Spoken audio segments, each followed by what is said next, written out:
Oh yeah, so I'm riding my mountain bike up in these local hills near this kind of a residential, soon-to-be residential community they're building. They've got all the lots kind of laid out. They've got the cement for the curb poured out, and they're just starting to go through and build the foundations. And it's kind of up in the hills, and you kind of expect it's going to be a fairly wealthy residential neighborhood based on the area. And I'm riding my bike up there, and I look over this one hill, and I guess they had forgot to put up this do not enter sign because there was this homeless camp up there, and there's like a small stream where this homeless camp is set up next to.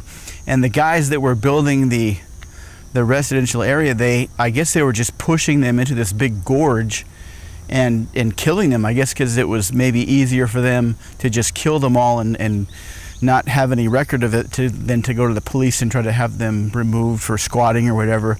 And my friend was telling me about, she bought this new house in a different neighborhood, and after she started moving in, she heard these strange noises coming from underneath the house, and she thought it was some kind of an animal.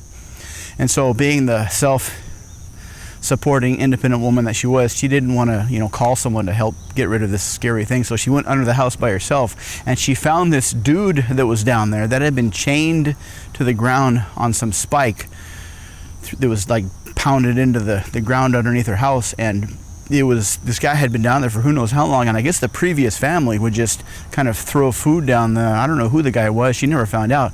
And she kind of backed out because the guy looked really, really scary, like she didn't want to get near him, and she was afraid that if she called the cops or called the paramedics, then it would open up some kind of crime or something, and she would have to be kicked out of her house that she just paid for. So she just left the guy there, and she would continue to feed him, I guess like the previous family did. And she would have these parties sometimes, and people could hear this kind of moaning coming from underneath the floorboards, and she said, oh no, that's nothing, that's just like the wind or whatever.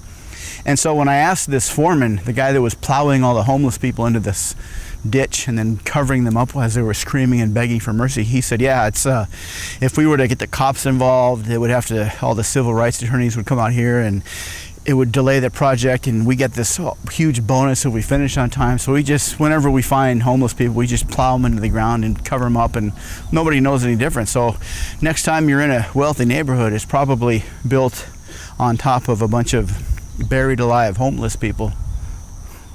So be careful for ghosts.